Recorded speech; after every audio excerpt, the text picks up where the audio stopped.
Hello, welcome back to my channel. It's your girl Sharon, aka the Melanin Nostalgic Runner, and we are back for another episode of The Real Housewives of Atlanta, season 16. And this is technically, I want to say this was episode 11. Episode 11.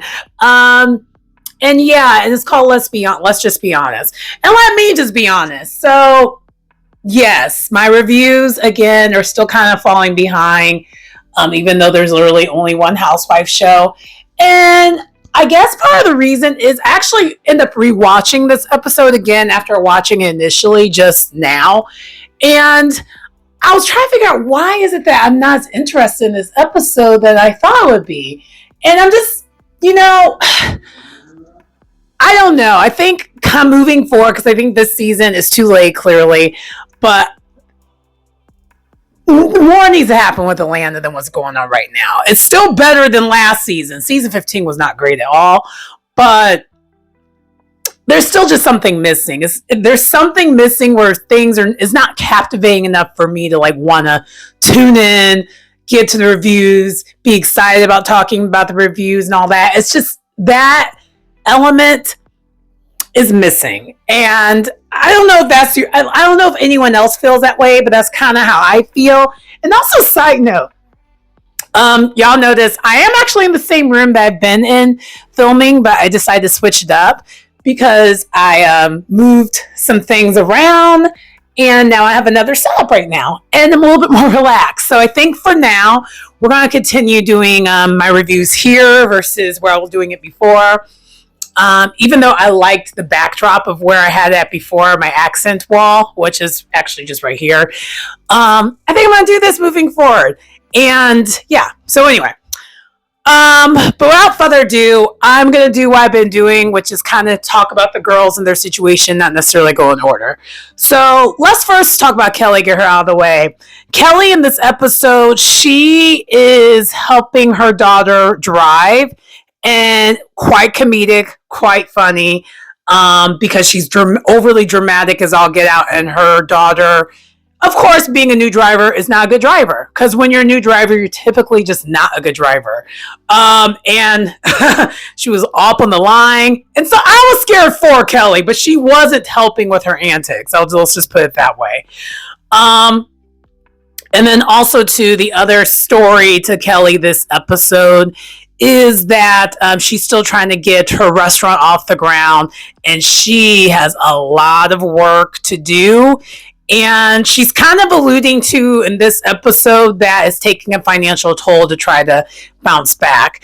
And I mean, that makes sense, especially with it being the restaurant industry. That is a really, really difficult industry to basically survive in, especially this modern era of how things have been going when it comes to the way of the world and whatnot. A lot of restaurants didn't survive. And so when you have extra personal matters added to it, with everything that's happening with her soon-to-be ex-husband, that does not help things at all. So I totally understand why she was feeling away about some of this. And, that's kind of the other thing that was talked about this episode. And we actually did get to meet one of her chefs, and she went to the location. And yeah, there's a lot of work that needs to be had there. But other than that, this episode, I think the other reason why I was kind of just meh about this episode is there was no group seeing this episode. It kind of focused on everyone's individual things, and there was no actual group event that concluded the episode. So that might have been the reason why I was just kind of left to be desired type deal. But anyway, let's move on to the next person, Britt. So with Britt, she was not in this episode much at all, thank God.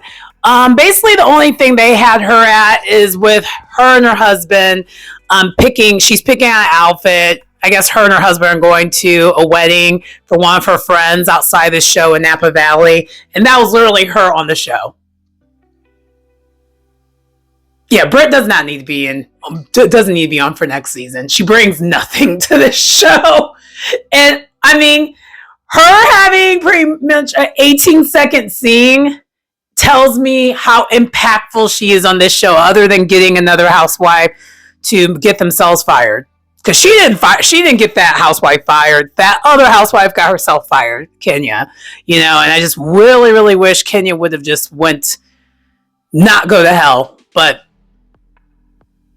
it is what it is. But it also does share, outside of this Kenya thing, Britt had nothing and has nothing. So guess what? She's probably going to pick a fight with someone else. And I feel like next episode, we're going to see it. That's just a guess. I haven't seen the next episode yet, even though it's ready for me to watch. But anyway, that's pretty much all I have to say when it comes to Kelly. Wow, Britt of it all. And see, anyway, moving on. Okay. And so the next person let's talk about is Cynthia. So Cynthia was pretty much on this show. She was in a couple scenes, but we know she's a friend of, but she's a very strong friend of this season. I do like Cynthia's role on this show as a friend of, because her being full-time, she doesn't really fit in with the ladies enough to be full-time, but her being friend of, it does work. I am side-eyeing her a little bit when it comes to her riding the fence, but it's kind of needed to move the story along, and we do need another vet on this show. Because, she really is kind of the only vet that's really showing up on this show like that. Like, Portia, we know she's a vet, but she just came back, and that just never has been her role. But,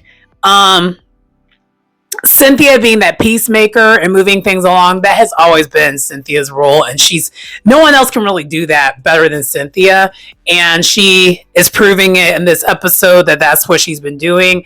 So what she basically did is, it was like the second scene of the episode, she met with Shamia to get her perspective of what happened at Pamper for Portia's event, that Pampered by Portia, there we go, that event, and the breakdown of her and Portia's friendship. And she heard both sides of it, and it did not get lost on me that she mentioned Nene, and she feels like this is very common. This is very similar to her and Nene's friendship. That did not get lost to me. The fact that Nene's being mentioned in the show now, I don't know if I should be getting too excited. But a Nene would help a lot. I wouldn't want Nene as a full-time anymore, but I think we need to have another friend of that's really, really solid to kind of help push this franchise along. Because right now, it's just it's still missing something, Hey, Whisper.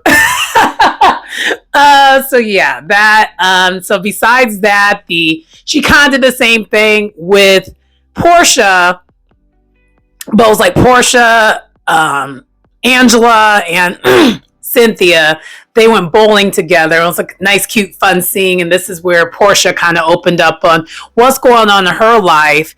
And it not just being, the friendship issue, also her divorce, and how much all that's just taking its toll. And yeah, so that's kind of what Cynthia's role was this episode. All right, so let's move on to Angela. Angela was on this show a lot this episode, and I'm so interested in what's going on with Angela. And so the first scene was Angela and Charles Oakley. They were at this rooftop bar, and they were just showing their ornery relationship that they have with each other. We find out later on that the mom doesn't like how ornery Charles is. But I think for Angela, it works for her. Maybe she likes that.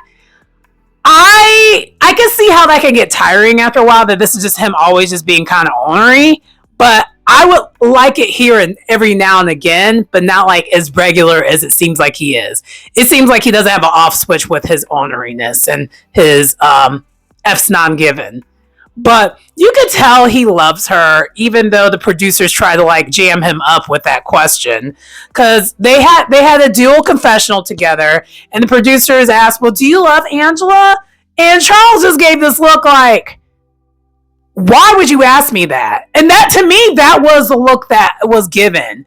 Not that he doesn't love her, but it's like, why do you feel comfortable enough to be asking me this invasive question as if I don't love my wife, on TV? What are you trying to set me up? That was a look that I feel like he gave. But I feel like, unfortunately, because that shady question was asked, it could be left for interpretation depending on how you feel about how great their relationship is or if it isn't great. Later on in Watch What Happens Live, we heard basically Kelly was kind of shading that the relationship isn't that great. And it's like, Kelly, I'm sorry, no disrespect, but all the disrespect all at the same time. I am not listening to a person who is in the middle of a divorce for relationship advice. I'm not. You better be happily married yourself. So anyway, but other than that, with Charles and her, we did get a little bit out of Charles where you find out that his family drama is kind of ridiculous. So his approach to things is he just walks away, and clearly Angela's approach is being the fixer. She likes to fix things, and he's like, I'm not doing all that. And I can see how he would have his guard up based on, him being who he is, and probably he's probably had some family members that weren't, that were probably being a little bit on the entitled side. And given the type of guy he is, he's not going to take too kindly to that. So I could see how that would be a certain way of oh my gosh, my nose. It might be because I need to do some cleaning in here, but it's itching. Anyway, what was I getting at? Oh yeah, Angela. So then the other thing that happened in this episode with Angela is she did talk to Charles about her issues with her sister. They bleeping out her sister's name because, well, I don't know why they're bleeping it out, but it seems like they're not going to be getting anything resolved if she's not appearing on the show, or maybe she just doesn't want to be on the show. But she's not. We find out she's still not talking to her sister after everything that happened between her sister and her daughter getting in that fight. And we also find out that Angela is going to confront her mom about it because she feels like her mom was just kind of just standing there, did nothing about it, and she feels a way about that. And then fast forward later on this episode, she does meet with her mom, and we kind of can see, and this is no shade, Angela, I love you. But now I kind of, if I'm to assume based off of how her nose is still the way it is to a certain degree with Angela, I see her mom's nose. I'm like, oh, that is what her original nose probably looked like. It probably looks like her mom's. I might be wrong, but that's just me guessing. I'm like, okay. And I just wish she wouldn't have messed with her nose like that. I get why she probably wanted to do the nose job, but it's like, I wonder if she's going to do something to fix it. Because I will say this, and it's not all the time, I would just say, depending on how her makeup is done, Angela's, I'm saying, makeup is done, it is something where I'm overly looking at her nose more than I should. Which is better than me hearing your nose, Britt. But it's still. Anyway. So then the other thing that I will say that happened this episode, she did talk to her mom, and we found out more about why her mom kind of snapped on Charles, and it has to do with, again, his orneriness. She's like, I don't like that. Her mom doesn't like it. And, some people have that personality where you like it and some people don't. I personally am probably that type of partner who actually kind of likes that kind of a banter, as long as I could give it right back. I love that kind of a banter. Like, a lot of my close guy friends, we have that kind of banter where I just we talk shit to each other, about each other, and just kind of but it's all in love. It's like our way of love. I don't know. Maybe I don't know.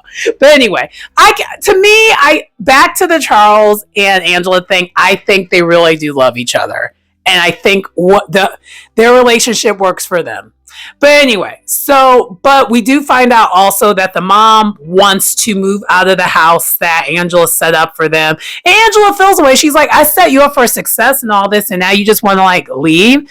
And the mom's like, I really want to be more independent.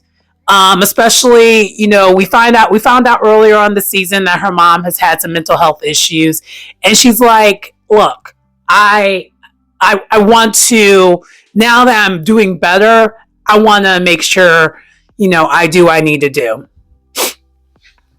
Speaking of, I have a theory about her doing better. I have a theory. And this is just me kind of speaking a little bit based upon my own experience of seeing that with my mom.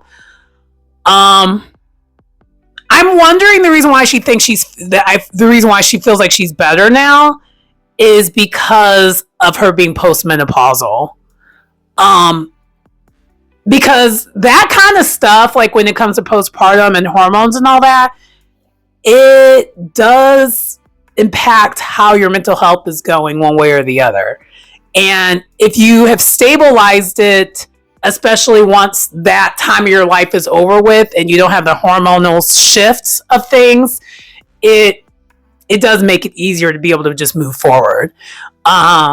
That's just kind of like what my guess is of why she feels like she's healed, is because it probably does have to do with that being done. Because it's easier to manage once all that's over with. At least, again, that's from my mom's experience, because I talk to my mom about that kind of stuff all the time. Like, I have a very open relationship with my mom, especially when it comes to mental health stuff and all. So that's just kind of my guess. I know Angela and her mom didn't really talk about it much in this episode, but I just remember it from the beginning. And maybe that's the other reason why I kind of just have a soft spot for Angela, because she's from Chicago. I see a lot of... I gravitate towards her, just put it that way. But anyway, let's move on. Okay, let's go on to Drew. So Drew, by the way, I love that they play her song Delusional, because that is a good song. That is a bop. Drew, you did your big one when it came to that album, especially that song Delusional. I love that song. But anyway, so basically, Drew and Ralph's divorce is not going well. Ralph locked her out of her place and violated and went upstairs to let her in. And is also trying to get Drew's lawyers off of the divorce case and basically restart things over. He's basically making her life a living hell, to the point where now her mom from Chicago, even after mourning, had to come down to Atlanta to help, with her daughter with this whole entire thing. And she's not happy about it. So to me, I think, because I feel like there's some content creators and some people who wasn't sure if this divorce was real. It seems like it definitely is real. Now all the reasonings behind it, that's the part that I'm like, they're leaving some things out, but that's none of our business. But the point is, it definitely is real, and I could tell it is, and they're going through some things. Anyway, but she opens up to her mom that she just feels like she's doing a horrible job because her kids are getting impacted by everything that's going on. Like, they're acting out, like completely acting out of everything that's happening. And it's just bothering her. And other than that, though, that's kind of really all Drew talked about this episode. And she just kind of had her own thing, and that was it. And I have a question, guys. And this is just me, listening to other content creators. Shout out to Kimpire. Do you think this is Drew's last season? I'm just her behavior this season, her always being late for scenes and stuff like that. I'm starting to think maybe there's something going on behind the scenes, like where this might be it for her. I don't know. Maybe the deal was she help move the Housewives along to this new era of Atlanta Housewives, and then this is going to be her only season where she does it. She's the only one that's left standing from like that, the legacy, pretty much. Portia left and came back, but you get what I'm saying. She's the only one that's kind of left. So I'm just wondering, what are your thoughts on that? But anyway, let's get to the Shamia and Portia of it all. I'm just going to combine it because the whole rest of the episode was really just about them two and their friendship. And how it has some probably not popular opinion, but I don't know how popular it is, but I have some thoughts on it. I'm not, and y'all already know I don't like Portia. This is not a liking Portia channel, but I also try to be fair. Shamia, I really need her to take some accountability of why this friendship is not going well. And even in this episode, it's like she kind of did the thing that Portia was annoyed by to begin with. Because all throughout this time with Shamia, let me move on. But throughout this whole entire time with the Shamia and Portia friendship situation, Shamia keeps saying, I would never do this. I would never speak badly about the friendship, like when it comes to the friends and stuff like that. But yet, and then she says she's saying that she will never do it, but she does it. She's doing it. Like, she's talking to her sisters about her grievances with Portia. She's literally talking to everyone about her issues with Portia except for Portia. And that is Portia's beef with the situation. Portia's beef with the situation is like, why are you talking to everyone else about what's going on with us instead of me? Portia's not doing that. But that's what Shamia's doing. And then when other people call out and bring it to the table, she's upset with them, but not herself for just not being transparent.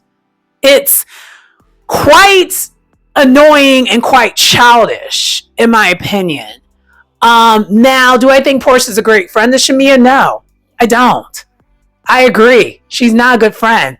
But Shamia, your passiveness and being a yes woman is not a good friend either. I think you guys are both shitty friends to each other. Like, you pacify Portia's behavior, and Portia in return takes your friendship for granted because she knows you pacify her behavior. You basically digged yourself into this situation. You made it where Portia's going to take the friendship for granted because she's like, you're going to say yes and agree to everything I do anyway. And then as soon as you get it back wrong, Portia's going to be surprised by it because when have you ever had a backbone? And so it's very much, you get what you get and you can't pitch a fit. You know? So I don't really, maybe that's the reason why I just don't feel a way when it comes to this friendship thing with Shamia and Portia. And it's crazy because at the beginning of the season, when I saw the trailer for everything that was happening this season, I immediately was like, oh man, Portia really must have did something messed up. Like, I kind of knew that this talk was going to happen, but like, and I had a completely different view about it at that time than I do now. Because now I'm seeing it a little bit more like, Shamia, your passive aggressiveness of like sweeping issues under the rug instead of talking to her directly at that moment when things are bothering you. This is how y'all got here. And then whenever Portia kind of like gives a little bit of an attitude, your immediate nice nasty attitude that you do. Because that's the other thing too. The way Shamia will call out Portia about her nice nasty attitude, you literally do the same thing. It's like you guys are a mirror of each other. I feel like they're the same person, but like reacting in different ways. There's just like an emotional immaturity with both of them that because they both are emotionally immature, I can't take either of them seriously, and therefore I don't take what's going on with them seriously. Isn't that kind of messed up? But like, that's kind of how I feel when I look at this. And during the after show, Angela mentioned that she thinks Shamia is playing the long game and basically playing victim because she really wanted to be on this show. And I don't know that to be completely true because that seems really dumb. But I do think she has a little bit of a point. I think Shamia I think they're both using this as a storyline.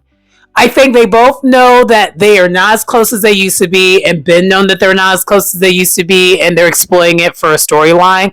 But the problem is they actually are messing up their friendship at the same time as they're both doing the same thing. Like, Portia needed something else other than, because she can't talk about her divorce. You know, she can't really talk about that. She can't film in the house. So Portia, this whole entire season, has been looking for something else to talk about. And this was a great opportunity, kind of landed on her lap. And Shamia actually had other things she could be talking about, but I don't know how much, they would have thought that was interesting. Like, I honestly, Shamia could keep talking about what's going on with her, her trying to, have another baby journey. But at the same time, even with that, I'm side-eyeing that a little bit too, because it's like, you're such a people pleaser. That seems even tainted.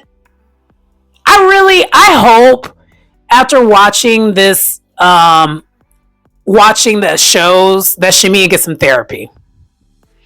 Because she really needs to work on that self-esteem. Because it clearly is not there. And also in the after show, she still continues to throw these weird shots at Drew. And it was like, Shamia, your one-sided beef with Drew is wild to me. All because you were called what you've been acting like, a lapdog. And I love how, like, in the after show, Drew in the after show, and Drew, I don't think it was Drew in the after show. Correction. Drew actually had an interview with Carlos Kang, and she basically says she stands on that when it comes to, like, Shamia being a lapdog. And I don't blame her for saying that. But anyway, that but they basically, Shamia and Portia, though, they do end up meeting at the very end of the episode for a sit down. It first doesn't go over too well, but then eventually they apologize, and they did a weird apology where nothing was really resolved for real. So it was kind of like a sweep under a rug apology, in my opinion. So it's going to come back up. Things weren't really resolved. It was kind of left in a way where I was like, yeah, this isn't really fixed. But anyway, that pretty much does conclude this episode of The Real Housewives of Atlanta. And please comment, subscribe to the channel to get anything other content. It's your girl Sharon, aka the Melanin Nostalgic Runner. And I will see you next time. And by next time, I mean the next day, because I'm going to watch this week's episode of Real Housewives of Atlanta and get that to you the next day. Like, we're gonna get this done. I'm gonna finally try to get myself caught up with the extra day of having a holiday weekend. It's gonna be easier to do that now. But yeah, anyway, I will see you next time. Bye.